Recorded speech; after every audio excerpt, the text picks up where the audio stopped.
Kanpur police commissionerate के पश्चिम zone police ने ओला cab book करके लूट करने वाले 5 साथियों को 24 घंटों में गिरफ्तार कर लिया है।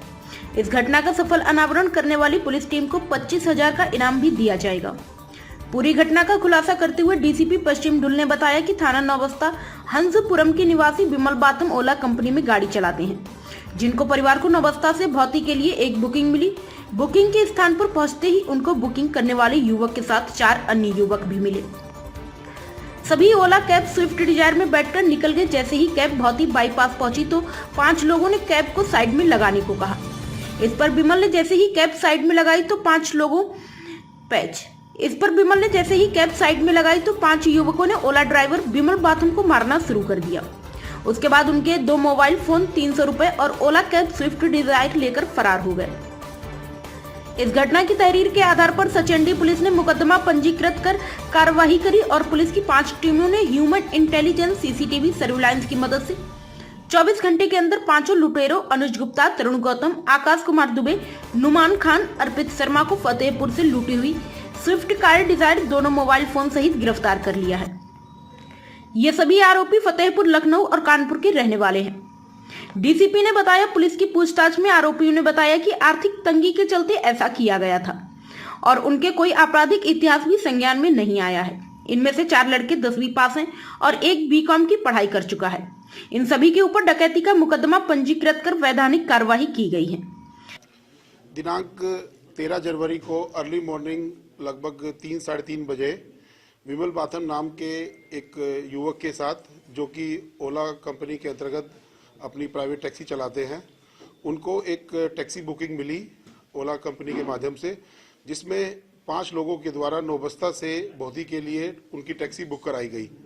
नौबस्ता से जब इन 5 लोगों को लेके विमल बाथम अपनी टैक्सी में चले तो थोड़ी देर चलने के बाद उनको ओवरपावर करके पिछली सीट पे घसीट लिया गया और उनमें से एक लड़के ने टैक्सी को अपने कंट्रोल में ले लिया और बाद में विमल के साथ मारपीट करके और उसके दोनों मोबाइल फ़ोन छीन के उनको रनिया क्षेत्र में उनको गाड़ी से उतार के वो लोग गाड़ी लेके भाग गए।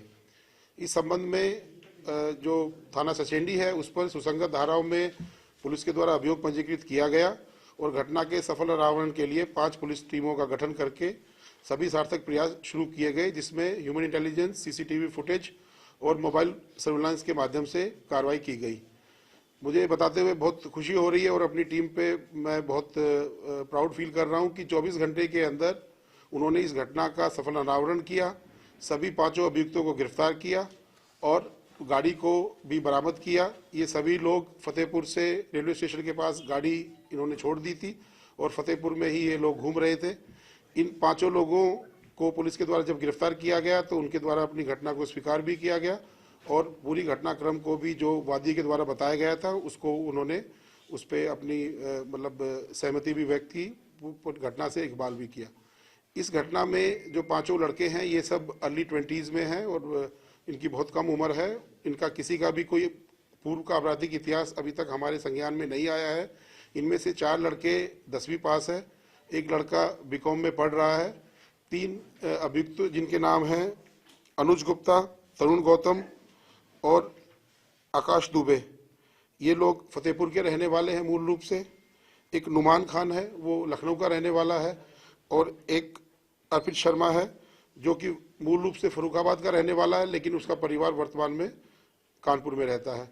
इन 5 अभियुक्तों को पुलिस के द्वारा गिरफ्तार किया गया है। इस सराहनीय कार्य के लिए हमारी टीम का हौसला अफजाई के लिए इनको 25,000 रुपये नगद पुरस्कार मेरे द्वारा दिया जा रहा है और मुझे पूरा यकीन है कि इस प्रकार की कोई भी घटना जब कभी कहीं पे भी होती है तो पुलिस के लिए एक चैलेंज होता है और हमारी टीम के द्वारा इस चैलेंज को बखूबी स्वीकार करके इसमें बहुत अच्छा काम उनके द्वारा किया गया है। घटना करने की वजह क्या थी, क्या बताया गया, पूछताछ में कुछ बताया कि घटना क्यों करी? अभी तक जो इनके द्वारा बातें बताई गई हैं और जो कैब ड्राइवर ने भी बताया है कि उन्होंने ये बात कही थी कि हम आपकी गाड़ी चला के कुछ दिनों के बाद आपको वापस दे देंगे, लेकिन इनका वापस करने का कोई ऐसा इरादा नहीं था। ये फतेहपुर तक गाड़ी लेके गए हैं और जहाँ तक मेरे को लगता है कि ये सभी लोग आर्थिक परेशानी से भी गुजर रहे थे, तो जरूर ये इस गाड़ी को आगे किसी न किसी को बेचते और उससे जो पैसा मिलता उसको आपस में बांटते। प्राइम संदेश न्यूज से संवाददाता मयंक सैनी की रिपोर्ट।